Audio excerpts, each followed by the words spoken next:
Welcome to the Port City Plate Podcast, presented by Bienville Bikes Food Tour. The Port City Plate Podcast, serving up the food, history, and people of Mobile, Alabama for people who love the Port City. I am your host, Chris Andrews, and what a pleasure it is to have Chef Jim Smith on the podcast today. Jim is the owner and the executive chef over at the Hummingbird Way, and that's, of course, everybody knows that's one of the best restaurants in Mobile that you can go to, located in the Oakley Garden District. But Jim has also served as the executive chef of the state of Alabama, working closely with the governor there, state of Alabama, featured on the hit Bravo show Top Chef in seasons 14 and 16, placing the top 10 there on season 14. But Chef Jim's also a chairman of the Alabama Seafood Marketing Commission, and that helping promote Alabama Gulf seafood throughout the state. And so this is going to be a really good episode I'm excited about. So, Jim, welcome to the Port City Plate Podcast. It is great to be here today, and I picked a beautiful day to be inside. It's certainly gotten to be summer out there today. So yeah, it's summertime. Yeah, definitely. It's good to be here. Yeah, absolutely. So talk about maybe, where you grew up. You grew up and maybe what your childhood was like growing up. Yeah. I grew up I was born in Panama City, which does put me kind of close to here. And I do have a lot of relatives that still kind of live from Mobile into the Panhandle. But I really grew up in Troy. That's where I went to my elementary school and high school. And my parents, my dad was a band director at Troy State University. I guess now Troy University. And my mom is a first grade teacher. They're both kind of recently, kind of halfway retired, I would say. But yeah, I grew up in Troy, and a great place to grow up. Yeah, absolutely. And my wife was the last, I think, graduating class of Troy State University. I may have aged her. She's probably gonna be really mad that I just said that. Troy University, love Troy. Did you grow up in the kitchen? Did your mom cook, or what was it like food-wise growing up? My parents are okay cooks. I wouldn't really call them like good Southern cooks or whatever. There were definitely a few things that they made really well. Now, my dad's mother was a lunch lady, so she was a high school cafeteria worker for a long time, and I definitely try to cook a lot of the stuff that she does the way that she does. Like, for sure, I make a macaroni and cheese, kind of that's schoolhouse style a lot of times. Also make fancy mac and cheese, but my favorite maybe for that sort of schoolhouse macaroni and cheese with lots of eggs in it, real custardy. But yeah, that's really. I'm not the kind of chef who was like tugging their mother's or grandmother's apron strings. I was really more the kind of kid who was, catching the brim that my grandmother would then fry later. So I do have some connections to it, but lots of chefs are like, I knew from a child that I love cooking so much. For me, cooking was really something that I found later on in life. That's really cool. And led you to culinary school, right? Yeah, definitely. Where did you go to culinary school? I went to culinary school at Johnson & Wales in Charlotte, North Carolina. It was one of the early Charlotte classes. That school was in Charleston for a long time, and it's definitely one of the there's really like two culinary schools across the country that are sort of the ones of big repute. There's the CIA and Johnson & Wales, and we're kind of the two rivals for sort of the top culinary school in the country. Okay, so I wasn't aware there was a little rivalry there between the CIA. Okay, all right. There is definitely. I know that I'm pretty positive Panini Pete was a CIA graduate. He doesn't give me any crap for being a Johnson & Wales grad, but so like the Alabama-Auburn rivalry of culinary school. Yeah, it's definitely a little bit of that going on. Nice, I like that. What was your journey, I guess, in the restaurant industry? Did you work in the restaurant industry before culinary school, or? Yeah. Actually, my first restaurant job was I was a roller skating car hop at a Sonic in Troy. Very nice. And then when I went to college at Sanford in Birmingham, and I just really wanted to get away from fast food. I just decided to pick the nicest restaurant that I knew in Birmingham, and so that led me to Bottega, which is still around today. Actually, they got a James Beard nomination for Most Outstanding Hospitality this past year. That's a Frank Stitt restaurant, and really, when I walked in the door at Bottega, I really had no idea that there was this whole world of food and wine and service, and I just found it so captivating and intriguing. Growing up, I was a debater in college, and sort of like a really sort of intense study, and it's sort of a super intense form of academia, and so I really loved that kind of deep study. And, you know, as someone who I thought that I knew have studied lots of topics deeply, sort of like one topic that I had not studied really anything in, but a place where I worked was food and, you know, wine and service. And I discovered that working at that place in Bottega that I really loved, you know, what it meant to serve people and what it meant to learn. And I knew that there was so much knowledge to be gained there every day that I felt like if there was a day that I walked in the restaurant and didn't learn something, I was not doing my job for that day. And that's really where I fell in love with cooking, sort of as a 19, 20-year-old in Birmingham. That's really cool. So culinary school after in your 20s, right? Yeah. Is that right? Okay. And then after culinary school, where'd you land? After culinary school, I actually the last restaurant that I worked at in Birmingham was this place called Dyron's Low Country, which is sort of right there in Mountain Brook Village, right by the golf course. I opened up that restaurant in Birmingham. That's the last stop I made before moving to Montgomery. But yeah, it was a great place. And Birmingham is an amazing food city, and I kind of feel that Mobile, we are right on the edge of being sort of one of those nationally recognized food cities, like Birmingham is, and like Charleston and Savannah are. One of those, we could be one of those towns that is known for its food history and its stylings, and I really want to be part of moving Mobile into that zone, so we can be like, you know, people talk about Birmingham all the time as, oh, it's such an amazing food city, and you're like, well, you know, what do they have that we don't? And I think that we are really getting there every day to being this sort of food city and a place where people can come just to eat if they want to. I agree with you. I have this conversation, it seems like, regularly where, you know, I feel like cities like Birmingham and Asheville and places like that get a lot of credit for being a big food town. And when you go there, it's not that the food's great when you go there, but you almost kind of walk away a little bit underwhelmed because you're like, man, the restaurants in Mobile that we have are just as good as some of these places that you see in Southern Living or Food and Wine that get, you know, top restaurant cities or in the South or whatever, you know. And so, but yeah, no, I agree with you. You're definitely playing a part. So huge, very thankful that you've got the Hummingbird Way here. I wanted to ask you, so in 2011, you won the crown of the King of American Seafood at the Great American Seafood Cook-Off.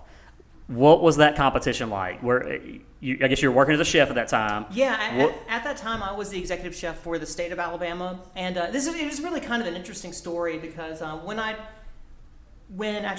was working in Dyron's Low Country in Birmingham, and during that time, soon-to-be governor and first lady Robert and Diane Bentley would come to eat at that restaurant whenever they were campaigning in Birmingham. And it just got to the point where I really hit it off with the First Lady. And she started coming to the restaurant with questions like, how do we feed this many people? And how do we save cost? And what do we need to be thinking about for parties? And she and I really just hit it off. And once Dr. Bentley became elected, she basically reached out and said, hey, the state has wasted tons of money catering every single event that happens at the mansion, at the Capitol, forever. And we think that it would be a cost-saving measure to hire a full-time chef. Would you be interested in that job? She said, no one has ever done it before. Do you think you might want to do it? And, you know, like, that's one of those things where it's hard to pass up an opportunity like that, you know, like, and I didn't. And it was really an awesome part of my career. But this is the kind of interesting thing about the Great American Seafood Cook-Off is that happened early as the state chef when I was there.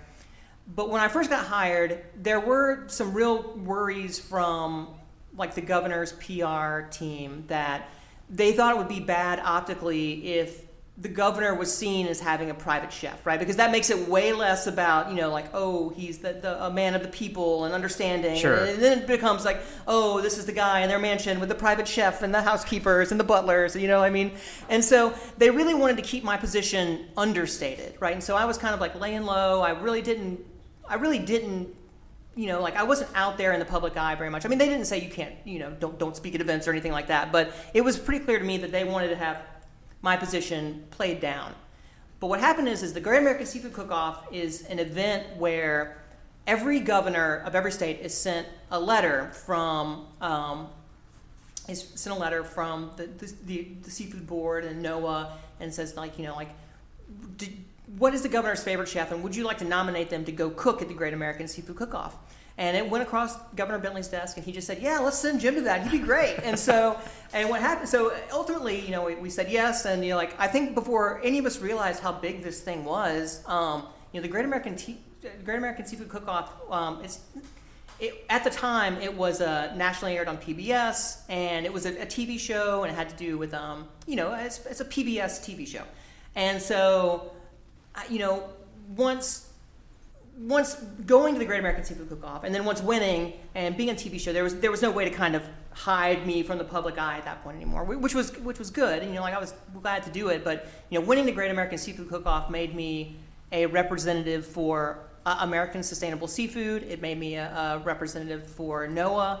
It made part of the job of winning was traveling around the country and talking to people about the benefits of eating local seafood and eating sustainable seafood and finding the best seafood options in your community. And long story short is that the governor's simple "let's send Jim to this event" really did change the trajectory of my career. Yeah, it's incredible. So he was elected 2010. Yeah. And I guess they created this, like I said, this position. You landed the job. That's in 2011, right? Yeah. So trying to get the time frame right. All right. So, what were some of your daily responsibilities? What were you doing for the governor? Yeah. As the executive chef. That was a really cool job, and it was my first culinary job that was not in a restaurant, and it's a very different kind of thing. I know chefs who are yacht chefs and private chefs, and what I was doing falls way more into that kind of category. And what it is and I will say that both Bentley and Ivy were very easy to work for. I know other state executive chefs who I hear horror stories from that say, "Oh, the governor called me at 4 a.m. to make warm milk or something." I will say that Bentley and Ivy and Miss Bentley, they were all very lovely, easy to work for, normal people. I talked to Governor Bentley about Alabama football and fishing all the time. That was kind of what we talked about. And Governor Ivy was just as sweet as can be. And so having that job is, do they need? It's about the daily needs of the governor. Do they need to have a sack lunch available because they're getting on the airplane at 11 and need to make sure that they have something to eat on their way to wherever, or and so there's sort of the kind of boring kind of do I need to make tuna salad today because that's Governor Ivy's favorite, But then sort of the exciting part of the job is that anytime there were international dignitaries or people Airbus are trying to expand their facilities, those people get wined and dined at the governor's mansion and entertained there. And we really want to roll out the red carpet for somebody with a fancy meal. That's when, really I got to play and experiment and have fun. And anytime maybe there was a meeting of the congressional leadership that happened at the governor's mansion, I would do all the cooking for that. And so anytime there was anything that happened at the mansion or the Capitol or anything with dignitaries or events or, the Christmas tours at the mansion is a huge thing, Yeah. Maybe one day I need to have 800 cookies ready for that or something. And so there's a lot of that kind of job. And I will say that for the 8 years that I worked at the governor's mansion, there's no staff there. And that's one thing that people don't understand is me as the chef and Miss Sarah, who's the woman who's been the butler and housekeeper there for 30 years. And really that's it. There's a groundskeeper, and then there's the first lady's staff. Those are the people who work out of the mansion, and that's it. So okay, that was going to be my question. Was you mentioned, I think you could probably handle the tuna salad, right? Those meals, but when you're feeding 800 and you're really fine dining, you want to really do something impressive. Yes, well, absolutely. It makes it not only difficult, you have to be a talented chef to do that kind of a job. If I have a buffet for 80 people, I need to think about what can I actually execute by myself to get that done, and what can I, how long in advance do I need to be thinking about, when do I make the braised, pork cheeks or something, and that's something that I can make 3 days out and it'll be better on the 4th day. Mm-hmm. Those kind of things it really taught me to be a smart chef and an organized chef and a well-planned chef, because there is just no help. And that's the way that the state is. The state, we're not the wealthiest state in the country, and so the state's always trying to save money wherever they can. Right. Yeah, that's very cool. So, it was your primary. Did you work out of the governor's mansion? Was that the kitchen there? mansion. So there's a kitchen in the governor's mansion, What kind of kitchen are we talking about? The governor actually. It's funny. That's the funny story too. Is that my very last day at the governor's mansion was a big fundraiser to renovate the kitchen, and so I worked there for 8 years. And the governor's mansion is an old historic Alabama mansion, just like the big properties around here. That kitchen was old and it was small, and even though it was functional for one person, it's not commercial in any sort of regards. Now there are other state properties, like I did help Ms. Bentley redesign the kitchen at the beach house, like that Gulf Shores property that was defunct and damaged in the hurricanes and was falling down for years and years. And there's also another cool property in Montgomery called the Blunt Estate, which was Red Blunt's mansion, and that place, it was donated to the state. And that has more of a sort of a modern partying mansion kind of feel. Like there's big spaces for people and a pseudo-commercial kitchen. Yeah. So there were some other places that we could go. I never saw the beach house after it was renovated. I left right before that was done too. But it was a cool place to cook. There's a lot of interesting things that happen working for the state. What were some memorable experiences that you had? I know you mentioned a few, but yeah. What were maybe some celebrities or just like I said, memorable experiences? Yeah, well, I mean, really, there's lots of military dignitaries came by. Lots of people like folks from the band Alabama were big. Sort of local celebrities are there. People like Bo Jackson. Alabama celebrities who have sort of reason to be in Montgomery to talking to the governor were the folks that I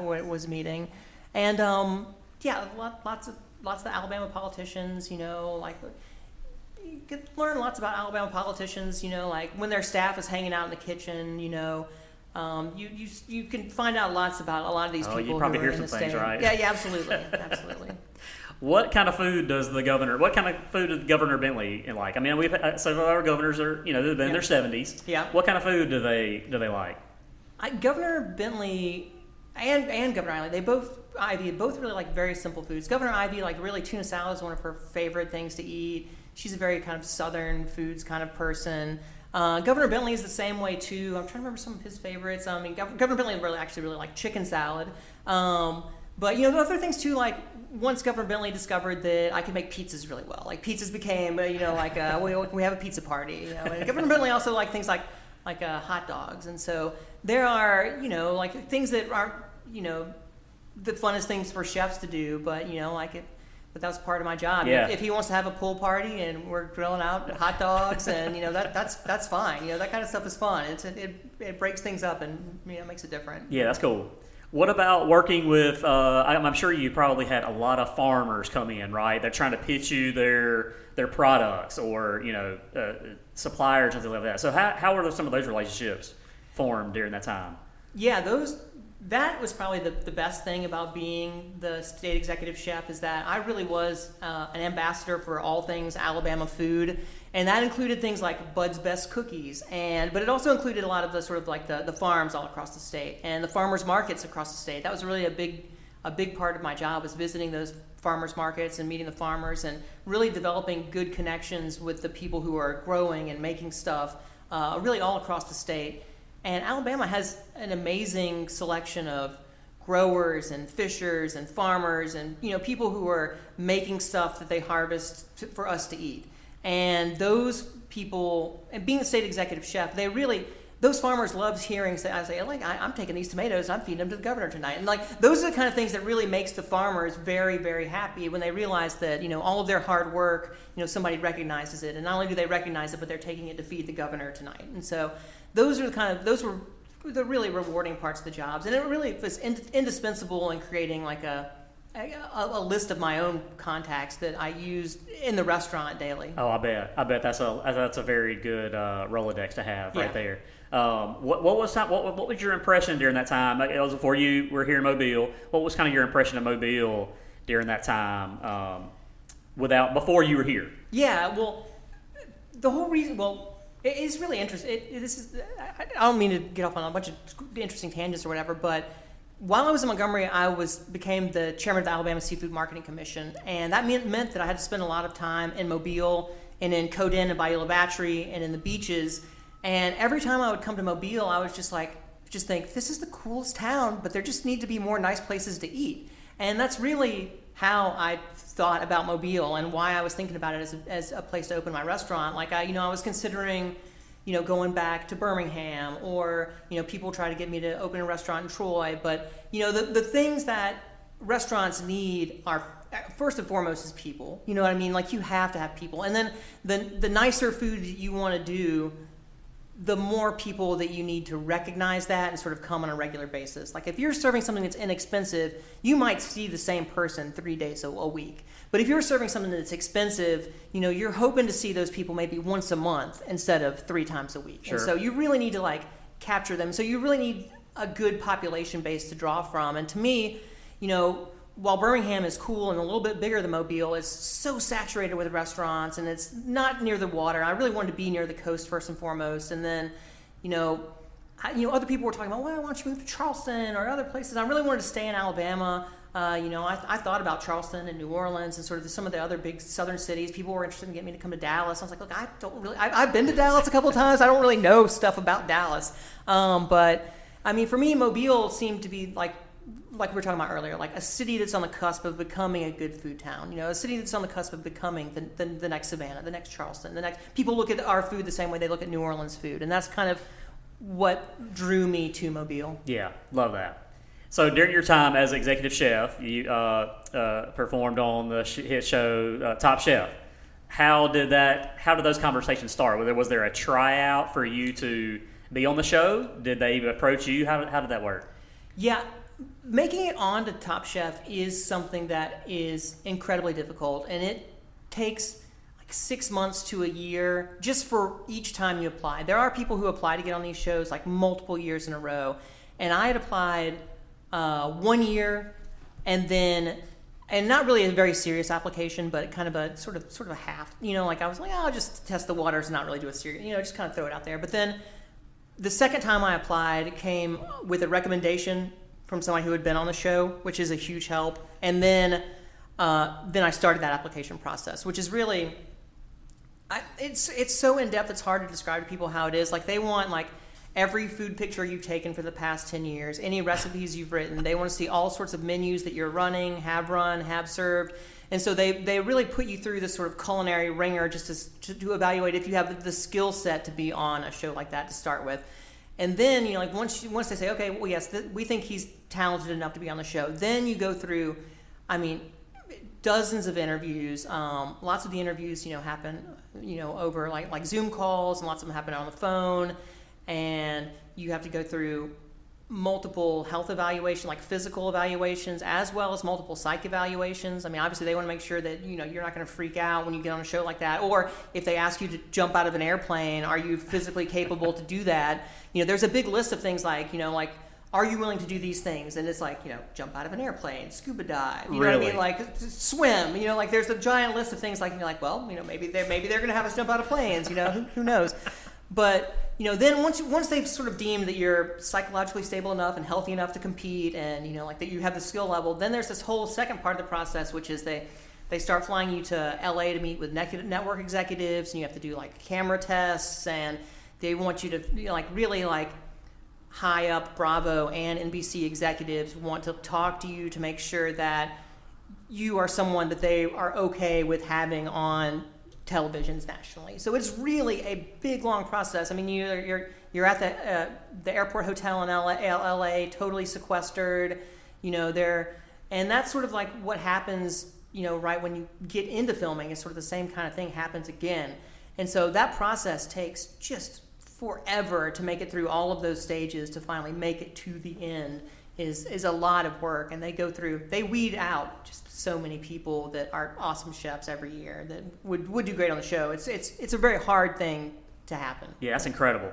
Yeah. Did the governor? I guess he obviously gave you his blessing to leave. Who filled the void there when you left? It really was just Miss Sarah, the housekeeper. Okay. Yeah, she would just held it down. She held it down while I was gone. And filming a show like Top Chef takes a solid month of being away. And so it's a good hunk of time. Yeah. What was your experience like on the show? Well, it was awesome. It was really a great experience.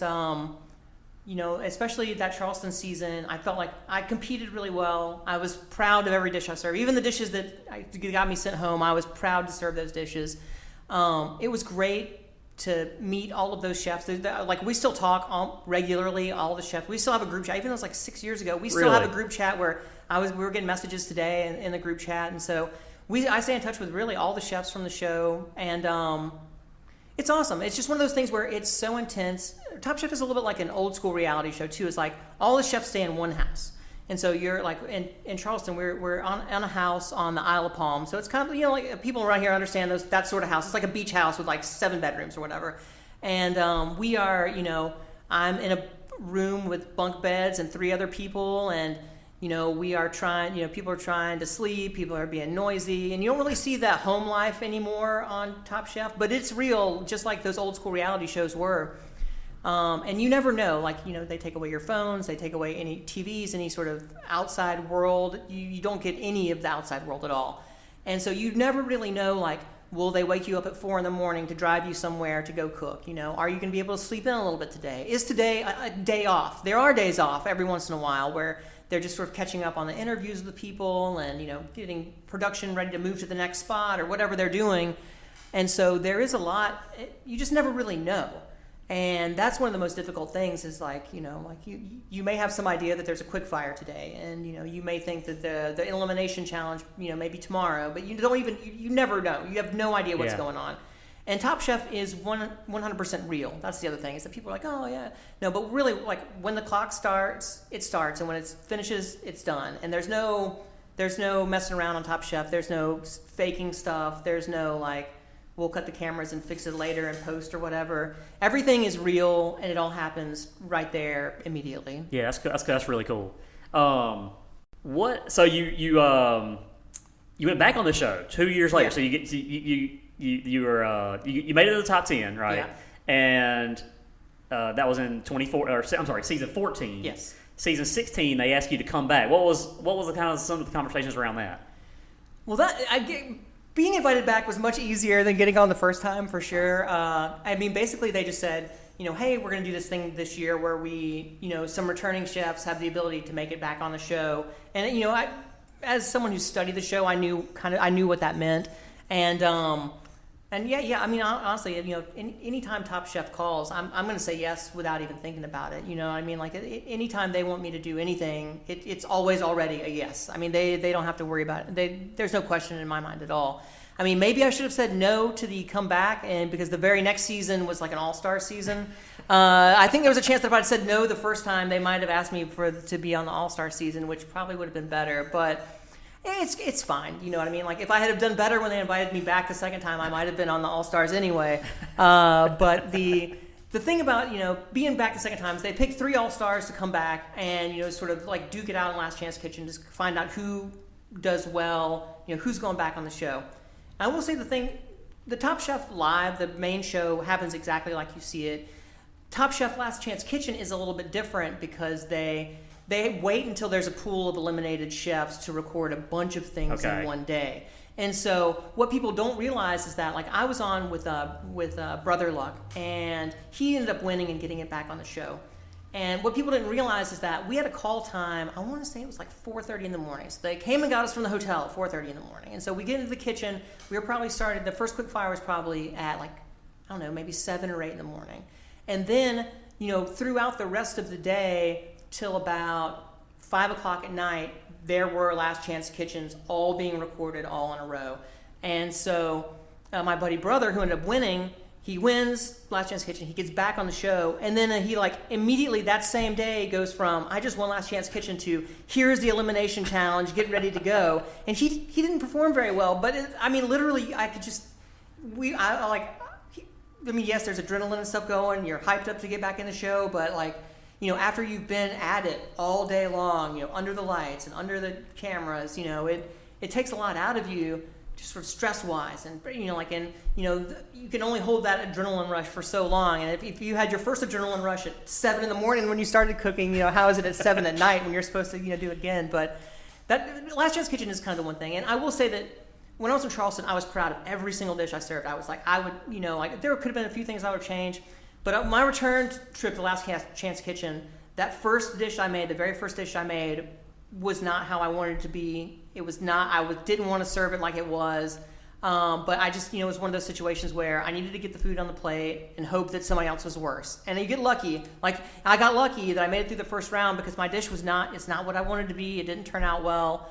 And then, I was in the bottom of that one. Tom told me I was lucky to make it to the next round, which was true. I absolutely was lucky to make it to that next round. But then you're like, okay, now here's your 10-minute break. Okay, now get ready for the next challenge. You're like, oh, crap. You're like, now I'm still in this headspace, and Tom is already mad at me because I made him eat something that wasn't great a minute ago. And so it just sort of, it's not like it was a spiral. Like, I bounced back fine, but it was much harder to bounce back in a really strong way after I sort of botched the first dish. Yeah, that is morning. tough. Yeah, there's no time for him to kind of, get his mind off of it, right? Yes. So back to back like that. Yeah.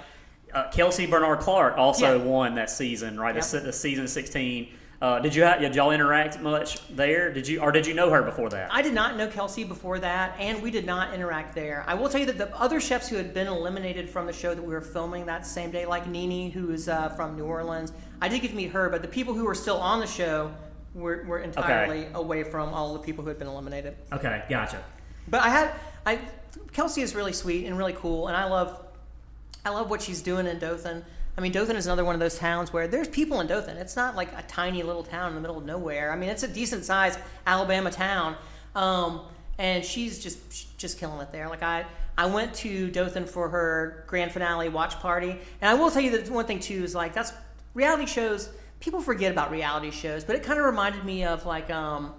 You remember like American Idol way back in the day when like Ruben Studdard goes back to Birmingham and there's this giant party. For Kelsey in Dothan, it was like that. Like the whole town was down there. The whole downtown Dothan area was just piled up full of people, and there, tables in the middle of the street and a giant party, all just sort of celebrate what Kelsey was doing. And it was really a lot of fun and a cool experience. And that's one thing a lot of the chefs from the big cities don't understand that kind of support you get from the small town folks. Yeah, for sure. Yeah. She gets the key to the city. Yeah. And it's Kelsey Bernard Clark Day. Yeah. That's really cool.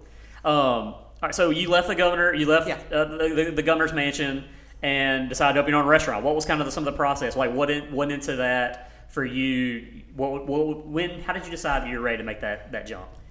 Well, I knew that when you finish culinary school and you after worked for some awesome chefs, some crazy chefs, some talented chefs, you sort of realize that like I can be my own chef, and so I don't have to deal with other people's. Like I don't want to have plates thrown at me, and I will never be the kind of chef that throws plates at people. But I've seen it happen before, and so I will tell you that. Working in Birmingham for Frank Stitt was sort of like the opposite of that, sort of like the nicest, most supportive, well-meaning, intentioned person, a great boss. And that's really kind of like who I want to be. But I love the job cooking at the governor's mansion. Being a state employee has drawbacks. One is pay, although I did have the best health insurance I may ever have because I did get the same health insurance that the state representatives, employees got. That's the best chef restaurant. Yes. I mean, the best chef insurance ever. Yes. But, the pay was not great. But sort of the bigger thing about that job is that even though it was really cool and there's a very small number of people who can taste the food that I'm making. And, yes, it is great cooking for the governor. Yes, it is great cooking for, the CEO of Airbus, you know what I mean? But at the same time, those people aren't really, those aren't our neighbors. Those aren't the people who I want to be. Those aren't Alabamians, and I mean they are Alabamians, most of the people, but they're sort of like politicians and dignitaries, and not sort of your everyday folks. And so, really, I wanted to open a restaurant so I could take all this great food I'm making and utilize all the great contacts I've made as a state executive chef to really do something special in a special place like Mobile. And that's really how I landed here, and really the drive to open up a restaurant. Yeah. And so open up Hummingbird Way. Y'all opened right there, right 2019, 2020, right there kind of. We opened January 7th of 2020. Okay. So we had like 2 real months of business before the pandemic, which is really, it's probably the worst time ever to open a restaurant. And, it's been my dream forever to open this restaurant, and I've been like every penny. It's not like there are no investors in this restaurant. Like every bit of the Hummingbird Way is 100% owned by me, and so this is like I'm cashing out my state retirement plan. I am doing everything I can. Every penny of anything I've ever saved is poured into this restaurant. And, we are open for 2 months before the world goes crazy. And, like every restaurant, we had to sort of figure out what to do. And sort of the issue that I find today is that people in Mobile say, "Oh, we don't even know that there was a restaurant here," but it's because we opened at such a weird time. I'm 3 years later, I may still do a ribbon cutting, with the chamber, just because there are a lot of businesses that open sort of that same time frame that we did, where we missed out on kind of the grand opening, like what it means to have a grand opening. And that honeymoon period that restaurants get, especially here in Mobile. The first 6 months of a new restaurant, man, you're going to be flooded with people. Yeah, and so we really didn't get any of that, which was fine, and we did what every restaurant does, we try to figure out, how are we going to do some delivery, will curbside work, and, they worked for a little while, and then people lost interest pretty quickly and that kind of stuff, and, but I mean, we've been doing really well, I think, really, despite, considering all the circumstances. Right. Even things that restaurants were able to get a lot of aid from the government during the pandemic. Well, you know what they use to determine whether your restaurant gets aid? The 2019 taxes, right? Your 2018 and 2019 tax returns. And what happens if you open in January? You have 1 month of business that you can evaluate. So it made everything. And in fact, a lot of that stuff we just didn't get because we couldn't. You can't. You can only speculate so much of restaurant sales based on 1 month of business, right, or a month and a half of business of soft openings and stuff. Yeah. And so it was very difficult, but it's been good. And it's good that we've made it through the other side, and it's nice to introduce the restaurant to people who are just kind of figuring out that we're over in Oakley. Right. So you're in the old Kitchen on George location. Yeah. What events led you to having the property there? Well, probably like most people who weren't born and raised here, and a lot of people who are, my initial response was to just try to start on Dolphin Street. And I still would like to have something on Dolphin Street at some point. I'm not sure the Hummingbird Way would have been the right... Honestly, I think that the Hummingbird Way would have worked anywhere in Mobile, whether it be on Dolphin Street or in Oakley. But I think that, I really want to have... I do. Ultimately, I have a friend, one of my PR friends who worked in Birmingham, is really integral with the Alabama Seafood Marketing Commission. Her name is Nikki Lim. Actually, I'm sure people listening to this know Nikki Lim. She is a wonderful person, one of my best friends. She called me and said, "Hey, the Kitchen on George, you want to open up in Mobile? You should really consider this location." She said, "It's one of these things where sort of like." So it really took a Mobile insider's tip to really get me turned on to that space. And it is an amazing historical location with a lot of really cool stuff about the building. With an old building comes old building problems, and we've definitely had our share of those over the past 3 years. But it's been a great spot. And you're gonna have that anywhere in Mobile. Those old home problems and old buildings. Yeah. What about the name Hummingbird Way? Where did you get the name from? To me, first and foremost, I really wanted to come up with a name that was fun and whimsical and interesting, and a name of a restaurant where people would say, "Why do you call it the Hummingbird Way?" That's so you want to name your restaurant something like that. And I will say, when I was thinking about restaurant names, during that time 3 years ago, every new restaurant that was kind of everything made in house, it was almost like they picked, it was like blank and blank with pick your random 2 kitchen implements that kind of make it sound like it's homemade. It could be like butcher block and braid or something knife and it looks seriously like, and I'm sorry if I'm insulting people's restaurants who've just named their restaurant blank and blank, pass and provision, things like that, or every new restaurant in America is being called something like that. And so I really wanted to go as far away from that style of naming as possible. And the inspiration of the Hummingbird is something that I have always personally found interesting, and they always reminded me of chefs. And this is where the Hummingbird Way comes from.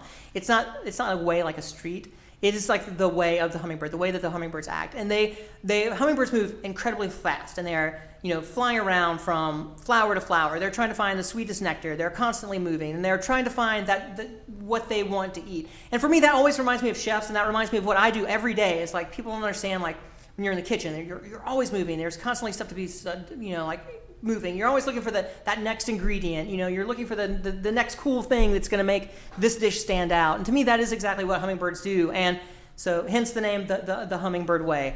And I think that people identify those traits in hummingbirds, and I identify those traits as something that chefs have and use daily. I love that. And it's very Oakley. It's a very Oakley name as well. Yeah. Well, so I want to talk about your menu. Yeah.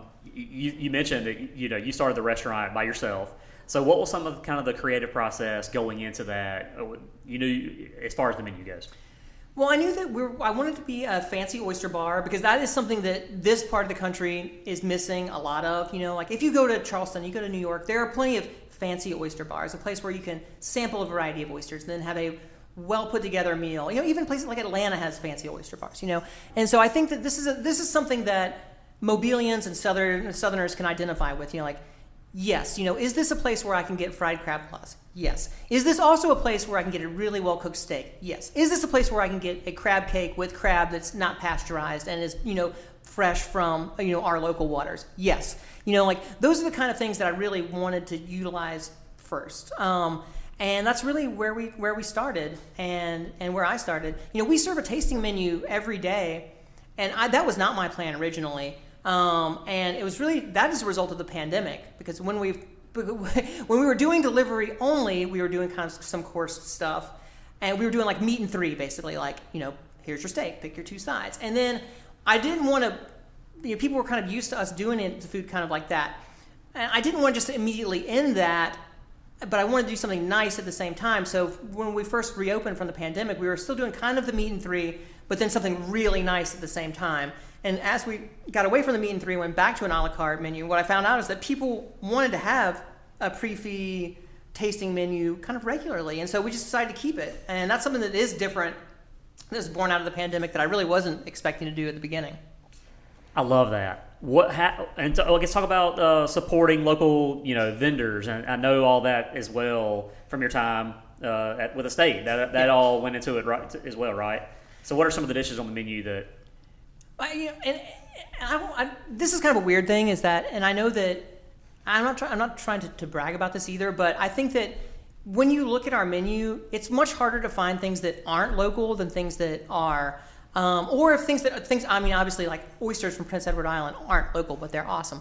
But as far as their like produce goes, yes, we buy. I don't know any local commodity celery growers. So yeah, sure, that's coming from other places. But the pink celery that's on the menu right now is coming from Mississippi. And so the vast majority of what we serve, especially produce-wise, comes from eastern Louisiana to the Florida Panhandle and up Alabama. Almost everything we serve comes from that area. That's a great thing to brag about. It is. It is for sure. And, even like beef, like a lot of times we get beef, it may be like Louisiana beef or it may be Texas beef, but it's usually still kind of southern, regional kind of beef. The same with the fish that we serve. We have salmon on the menu right now, which is kind of a rarity. We do salmon from time to time, and it usually happens like if local fish isn't available, something like there's a storm or it's cold or something happens. But almost all the finfish we serve almost always comes from sort of the Florida Panhandle area. People who live around here may know that there's almost no finfish processed in Alabama, but almost all the fish that we get comes from sort of that Destin, Pensacola, Panama City area. That's where all those boats that are landing fish, that's where they dock. And so, yeah, we serve almost everything we serve. Every dish has some local component to it. I mean, there are things like our crab cake dish. The starch on that dish is rice grits. Those come from the Mississippi Delta. So that's kind of like northern Mississippi, but I still consider the Mississippi Delta to be kind of like regional to the south. We make those with goat milk from Louisiana. So they come from Huckleberry Fred's Goat Farm. We get goat milk from Louisiana to make just the grits in that dish. Then the crab cake is the meat is always local. always jumbo lump, always fresh, never pasteurized. Then that comes with a salad on that dish, which, like right now we're serving mustard greens that come from Florida, Mississippi. We do also use a lot of times local appetite greens, which are, just from the other side of the bay. We're using field peas from this place called Steve's Bean Farm in the Florida Panhandle. We are using shaved carrots we're using spring onions that come from Mobile. And so this is a good example of a dish where almost every, yes, we use rice bran oil. That's not local. Yes, we are sauteing garlic, to go in the crab cake. That's not local. But, the vast majority of where all of that flavor is coming from, sort of the featured ingredients in that dish, or even the not featured ingredients like the goat milk. Why do these grits taste so good? You start talking to people about what makes them good. It's because they're made with a different milk, and it's local, and it's and so all of those things go in to make a dish that is representative very much of Mobile and also sort of regionally things that are available in our area at the time. And what about your oysters? I know you've got the Murder Point oysters, right? Yeah, if Alabama oysters are available, they will always be on our menu. Okay. Murder Point is sort of the original farmed oyster in Alabama. They've been doing it forever, but we also serve a Point of Pine and the Admiral, which is a new local farm. We got Grand Batur. I love those guys at Grand Batur. I know that they run mullet boats sometimes, and they do a lot of stuff. So whenever there is a local oyster available, I always choose that first. But at the same time, I do think it's really cool for people in Mobile who have always sort of grown up eating these sort of wild tonged oysters. A lot of people don't realize that if you're eating a wild oyster, it may say it's an Alabama oyster, but those oysters, even though they're processed in Alabama, 9 times out of 10 all come from either Texas or Louisiana. That's where those big fisheries are for those wild oysters that are still able to produce those kind of numbers. And so people don't realize, the truckloads of those oysters from Louisiana and Texas end up in, Coden by Eula Battery to be processed. And, they may come from farther away than you might think. So I will say that we tend to stay away from the wild oysters. Not that they're not good. I mean, I'm happy to eat them all the time. And the oysters that we fry are those oysters just because they're usually bigger. And, they come from places that we trust, like Wright Brand, some good local processors, in Alabama.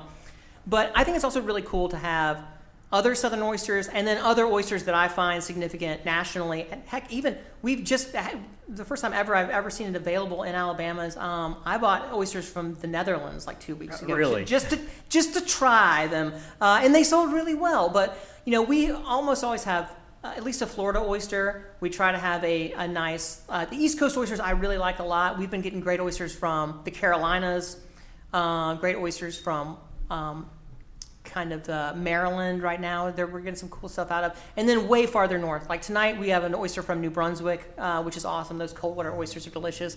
And so we do encourage the guests to sort of sit down and try all these oysters together. Get 2 of each one if you want, sort of taste what oysters from so you can mix and match a little Washington. bit. Yeah, that's fantastic. So anytime you come to the restaurant, you can get oysters from, yes, like I said, not just Mobile or not just Mobile Bay local, but that's really cool. I love that. Yeah, it's great. And I will say that and I personally think it's when the Alabama oysters are eating the briniest, they are on par with any of those other oysters we ever taste. Are you familiar with the oyster reef restoration in Mobile Bay? Yeah, definitely. Can you give us maybe an update on what's the latest on that? Well, I do know that after the 7-year shutdown, the first season the tonging was available to be open again was last season. I do know that they're keeping those numbers kind of down a little bit intentionally. Which is good. I know that it hurts when you say, I'm sorry, no tonging for 7 years. And Apalachicola Bay just got shut down. They're done for 7 years. I will say that those Florida companies were way ahead of the curve because as soon as they shut down Apalachicola Bay, there were 6 farms popped up. They were prepared in Apalachicola to make that transition where 7 years ago in Mobile Bay, people were not prepared to make that transition. But really, and I was just at the Dauphin Island Sea Lab the other day, and they're working on large-scale, massive restoration of the reefs around Mississippi, Alabama, this sort of area, and they're doing something really cool. Is that they are taking predators, they're taking blue crabs and they're sticking them in cages and dipping them in with the seeded oyster shell. So these are oyster babies, and what they're trying to do is they're trying to make the oysters grow stronger shells to be more resistant to predators by introducing them to like the pheromones and the pee and everything else that those predators are releasing in the water, just to make these oysters stronger so that when they go to be tossed on the beds, they have a much better chance of surviving. Because when those oysters are little and they're in the wild, they're just getting gobbled up by everything. Crabs, shrimp, they're easy targets, and oysters taste great. Everything wants to eat the oysters. So they're working at, right now, there's projects going on at Dauphin Island Sea Lab to do things to help out all of the oyster beds across the South, like making helping to grow a more resilient wild oyster by doing crazy things like, let's find out what happens when we stick crabs and to see if they grow stronger. So they're agitating those oysters to make them stronger in the end, which is the kind of modern thinking that we need to really do to get these reefs up and go. Everyone loves these raw oysters, the Mobile oysters, Apalachicola oysters. These are oysters that are really important to the food history of Alabama and a place like Apalachicola, and they're really important to not just the food history, but they're important to the people who have spent generations of family members who it's their job to go out and tong oysters. And what sucks is that we as humans haven't been as good as stewards as we should been. And now we're paying the price. Yes, they were awesome forever, and we just humans didn't really have the scientific knowledge 50 years ago to think, hey, maybe we're eating too many of these. We ate all the oysters. Yes, maybe we should hit the pause button on this and let these things grow a little bit more. Oysters, wild oysters to be big, you're talking, well over a year, maybe even 2 years to be considered an adult oyster in the wild. The farm-raised oysters we eat are usually much younger. You're talking somewhere between 8 months to a year to get a small oyster, which is what we want to eat to taste them. It's a much sort of quicker turnaround pace, but those oysters on those beds, they need time and they need to be resilient, and there has to be a lot of them, and that seed, all of that oyster spat needs to land somewhere where it can grow in a way in which it's not immediately destroyed.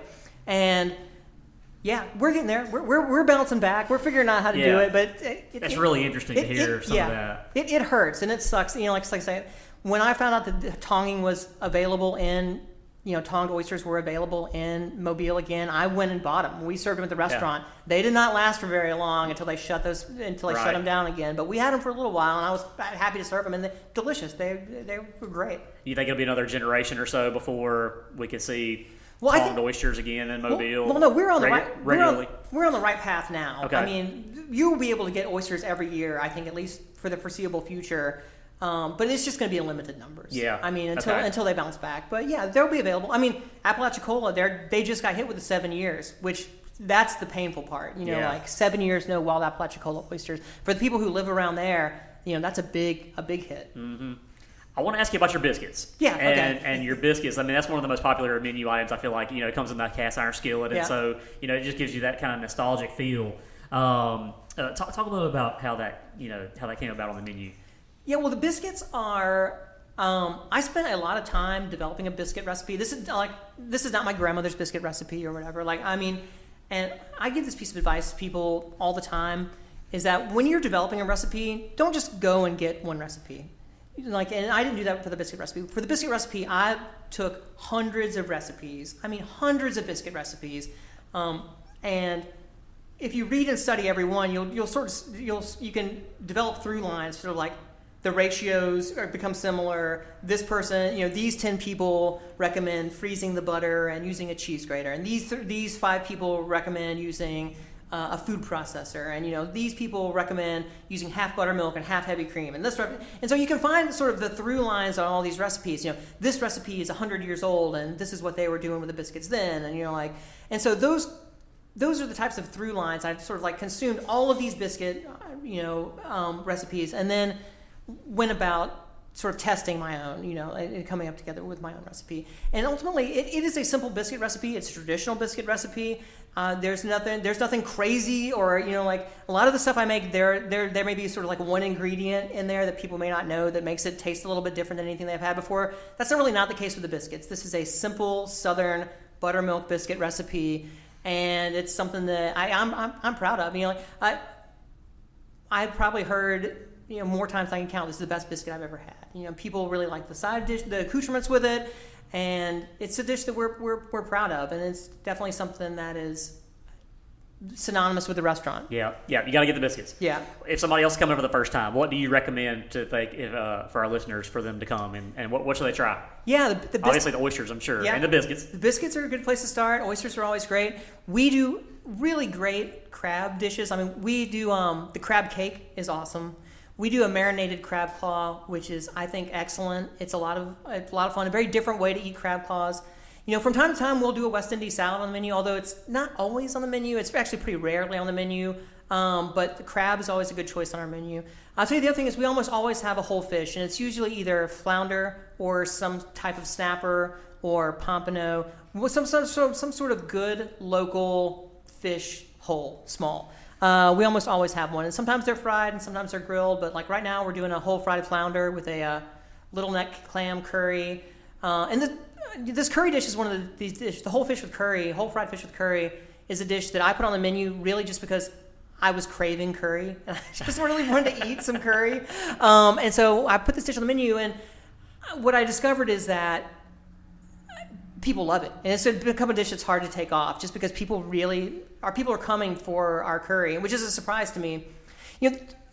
Curry in the South has some real interesting histories too, especially when you start thinking about kind of like the Charleston area. Those places have like historic curries, which is something you may never think about. So curries in the South, there is a really good connection with it, although it's something that we don't really think about usually. And we do kind of a Thai Vietnamese style curry too, which also has real good connections locally to the area. Yeah, that's right. That's good. One thing that I learned from your menu was that the state cake of Alabama was the Alabama lane cake. Yeah. Now, does that predate? That don't have any tie to you as... It does, actually. Okay, it does. Okay. I have a great story about this, actually. When I was the state executive chef in the beginning, the state cake was the Hummingbird cake, which we also serve at the restaurant. Not always. We kind of have a cake rotation at the restaurant. But the Hummingbird cake is an awesome cake. It's a very good cake. It is like a banana, pineapple, pecan cake. It gets topped with cream cheese icing. Southerners like that. That makes a lot of sense. But the connection to the state is kind of flimsy. The Hummingbird cakes are really a Caribbean kind of cake. But the Lane cake, while I was the state executive chef, became the official state dessert really because of its connections in To Kill a Mockingbird.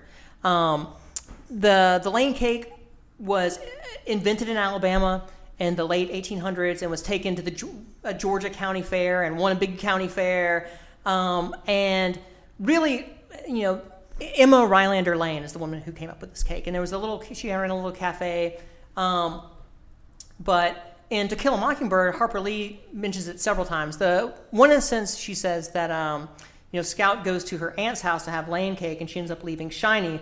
That's because Lane cake has a lot of raw bourbon in it. It's a lot of raw bourbon in a Lane cake. And so, there's that connection. And then later on in the book, that same aunt's house gets burned down, and one of her neighbors is trying to steal the Lane cake recipe. Basically, it's like she's digging through the ashes of the burnt down house trying to find the Lane cake recipe. And so that cake has a much more of a good connection to the state of Alabama. It makes a lot of sense. And it's a fun cake too. It's a chiffon cake. It's loaded with pecans and raisins and bourbon and coconut. And so it's a good representation of Alabama. And invented in Alabama, and To Kill a Mockingbird. It doesn't get much more Alabama than that. I love that. So, that's awesome. So where do you see yourself in the Hummingbird Way maybe the next 5-10 years? Well, definitely within the next 5 to 10 years. We've also taken over the space that was Cream and Sugar. That's an example of where the pandemic got us. Is that we opened the main part of the restaurant immediately, and we had very quick plans to get what used to be Cream and Sugar renovated and ready to go. But that definitely got slowed down by the pandemic. But I definitely think within the next couple of years, and hopefully sooner than that, we will have that set up as our wine cellar and a private dining room. So that will be a dining room that can seat about 20 for private parties. It's not a big private dining room, but a good size. We seat about a party of 20. We may have some wine tastings there, kind of some events where we can utilize that space in a cool way. That's actually the older side of that building. That side of the building was built in the mid-1800s. And so really a cool space. It still has the original floors and a cool space. That will definitely be open. It's like I said earlier, I am constantly looking to expand like other restaurants, other concepts, maybe the Hummingbird Way on the other side of the bay. Like there are plans to expand, but it's been kind of difficult. Like I thought it might be a little easier right now, but it's been kind of difficult to find. Look, I'm a businessman first and foremost, and I'm not going to rush into a bad deal. But we're looking. Yeah. We are constantly looking to expand. I will tell you the one thing that's going to be probably the first thing that happens next, and it's something that I'm incredibly proud of, and maybe I can actually use this as one of my requirements, is that I am going to be opening a composting company. And it is going to start by composting all of the compostable food waste and paper products from the restaurant. And I thought this was going to be an easy process, but whenever you're transporting waste across town to a facility, there's a lot of stuff that has to be involved. Like there has to be radio ads taken out, and there has to be print ads in the local newspaper, and a city council meeting, which makes sense. Obviously, like I'm not trying to transport nuclear waste to a site in West Mobile to hide it. I'm taking leftover fish scraps to compost and turn to mix with other compostable materials and make a sellable compost at the end. So, but I understand why those laws exist, which they are good laws. But I don't exactly think they were planned for the chef who's trying to compost food waste at the restaurant. But hopefully within the next 6 months we'll have you will be able to buy a locally made compost that comes from, food scraps from the restaurant.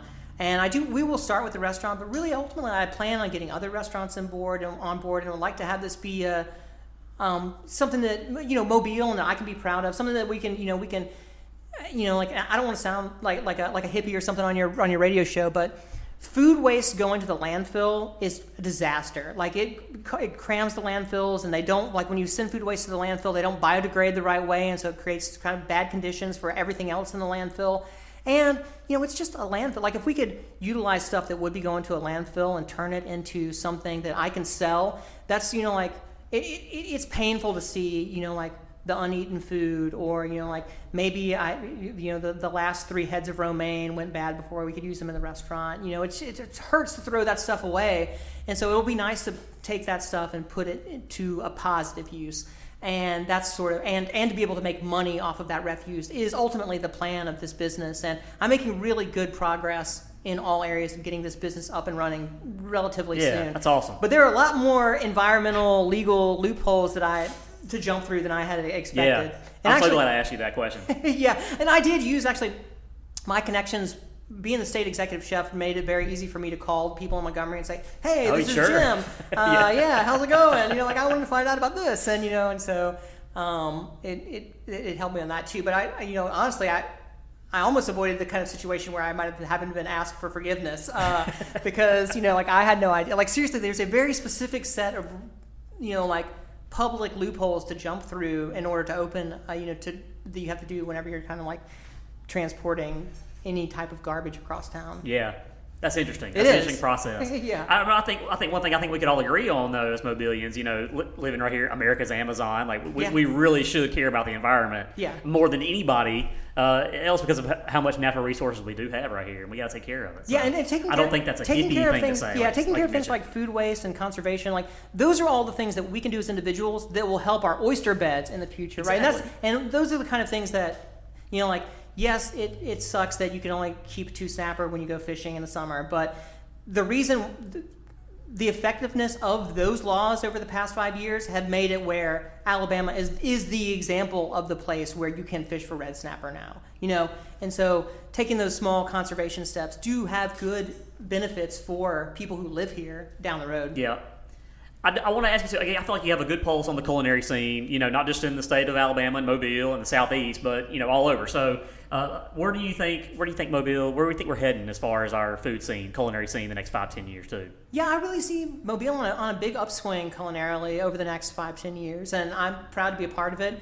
There are a lot of people who are doing great food in this town. Like I've been friends with Panini Pete forever, and I love going to Squid Ink. I also love kind of finding the underground stuff in Mobile. Like I recently went to this place in kind of West Mobile called I think it's called Santa Cruz No. 1, which is this sort of like definite hole San in the wall. Jose. San Jose, number one. Thank you. Tillman's Corner, right? Yes, Tillman's Okay, Corner. yep. I was, I'm constantly on the lookout for places like that. Like I do really love there's the one on the Mexican restaurant on Taco. What's the name of that one? The one that's got the Mexican grocery store in it.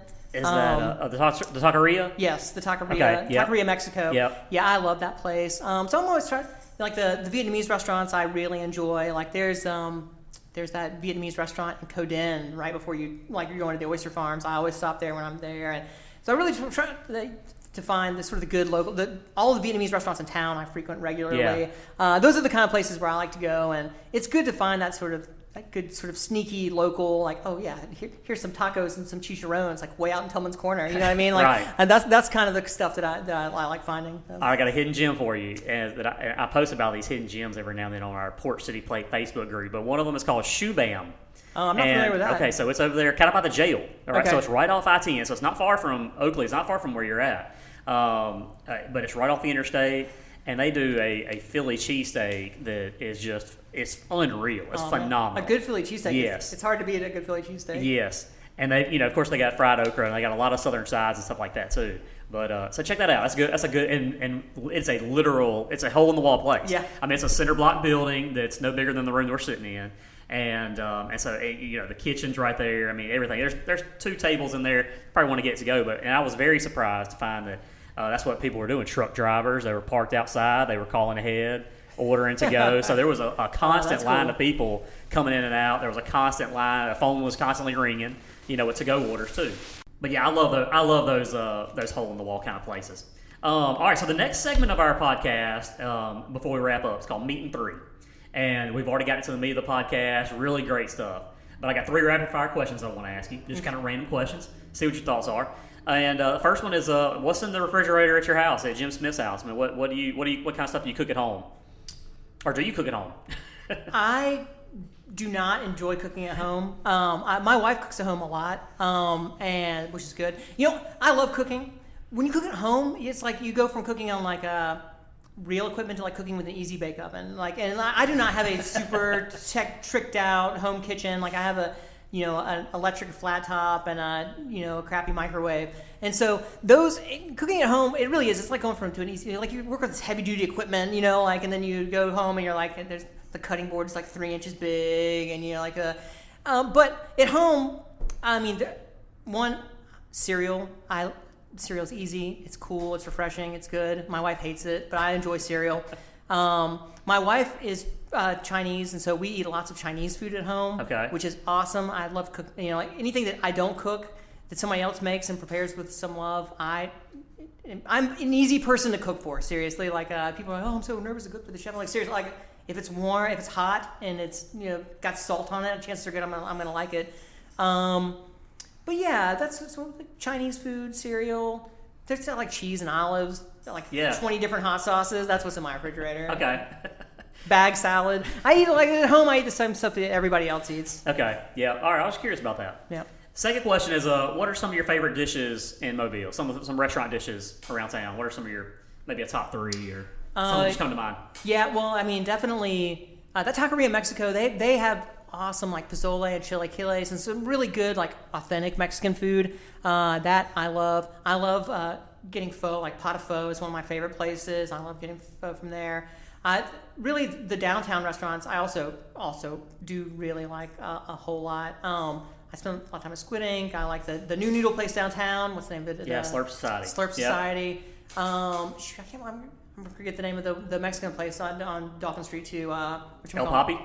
No, not El Papi. The other one. Roosters. Roosters. Okay. Yeah, I really like Roosters a lot. El Papi's good too. I definitely like Roosters a whole bunch though. Those are kind of my favorite places to eat around town. Yeah, good stuff. Well, all right, so you've done a lot of traveling throughout the state, right? Yeah. And of course, like I said, you just about lived in all the corners of the state. Yeah. What is a good under the radar restaurant in Alabama that everybody needs to experience? Oh, I will go back to my time in Birmingham for this one, and I think that people in Mobile will love this place. It's called Nicky's West. You familiar with Nicky's West? Yeah. Yeah, Nicky's West is one of those old school cafeteria style restaurants, except that imagine like if Morrison's was good in Southern, right? And so like everything you get there is like delicious and like country fried steak. Probably how Morrison's used to be. Yes, probably how Morrison's used to be. Nikki's West is one of my favorite places to go. Okay, that's good stuff. I have a bonus question for you. My wife wanted me to ask you this. How do you handle when somebody sends a meal back? How do you handle that? Well, the first thing is that we're always happy to fix whatever people want. And I feel like a lot of times, like a lot of guests, they want to sound cool, so they don't order their steak the way that they want it cooked. Like, I think that people have gotten enough crap for years and years for ordering a Midwell steaks, and so people will say, I want a medium steak. And you cook it beautifully medium. The center is warm. It's right where it needs to be. And you just sort of know that the guests don't, like when they send it back, that they either the other people they're dining with, they're too embarrassed to say they want a well done steak, right? And so they just order it wrong. But then you have to send it back anyway because you're not going to eat it, But ultimately, there are a couple things. Is that like we're always happy to cook for you. If guests don't like something, that is cool. I get it. You don't like it. It's not your liking. The thing about when people send food back, like if somebody tells their servers they're like, oh, this is just gross. Like that doesn't mean no good as a chef. Like what I mean? Like, or if someone says this is inedible, it doesn't taste right. The guest is not always right, and if you don't like something, that is totally cool. I will make you anything in the restaurant. If you want your steak hammered to oblivion, I will do that for you. You know what I mean? Like I'm happy to ruin that steak for you.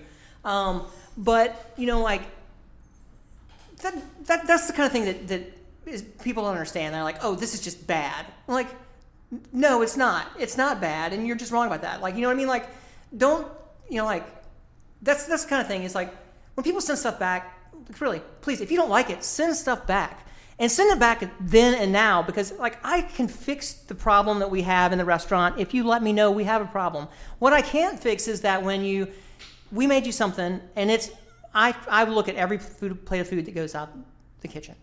It's to my standards. It's going to be to a high standard. You don't like it, that's fine. You don't eat it and your server is checking on you. Like, oh, no, it's fine. I'm just not very hungry.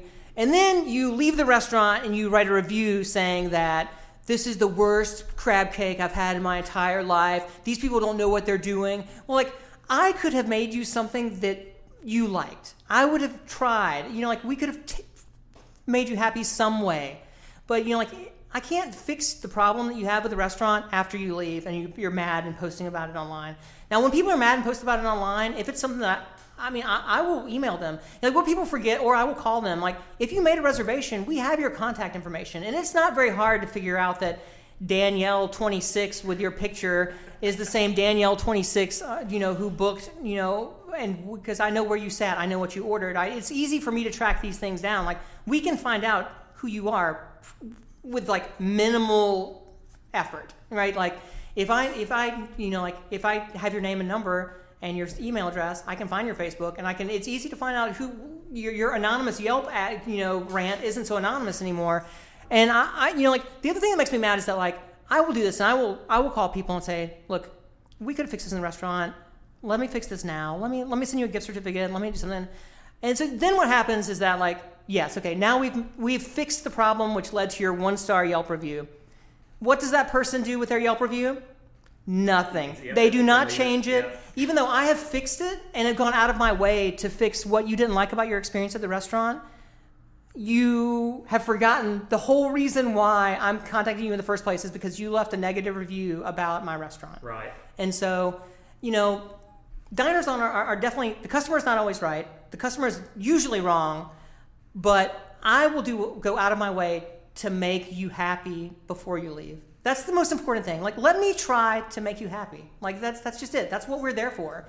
And you can't do that at the end, or I do that after you've left. But it's hard to know what to do after that. Yeah.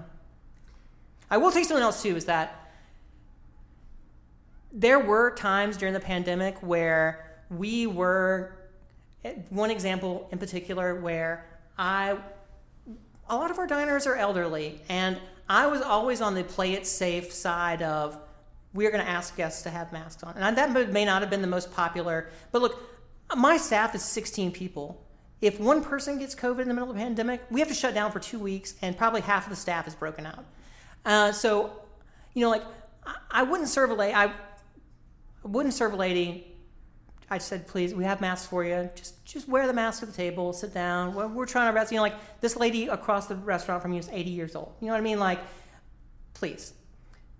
This diner, we have her phone number, we have her email address, I have her name, and her booking information online has her picture. I know who this woman is. She then goes to Yelp and writes a 100% fake review. Entirely fabricated. I know it is this woman. I have her information. It is like, she talks about a dining experience that never happened because I did not let her sit and eat in the restaurant. But like, is there any recourse with Yelp or something like that? No. You can call Yelp 100 times and say, hey, this is 100% fraudulent. Please take this down. I can prove to you it is fraudulent. Yeah. Take this down. No. They were like, oh, we believe a guest experience is their experience, blah, blah, blah, blah, blah. Like, no, that is not what happened. This lady wrote a 100% fake review of the restaurant. What do you do about that? Yeah. It's hard to know. Like, ultimately, people seem to be better now than they were a few months ago, but, about how much they're posting online. And Yelp, thank goodness, is basically dead. No one uses Yelp anymore. But, people's Google reviews, if you are having a bad experience at any restaurant, try to find somebody who's at the restaurant while you were there to fix the problem. That is my one request as a restaurant owner. Yes. It makes things so much easier because restaurant owners want you to be happy. We don't want you to leave mad.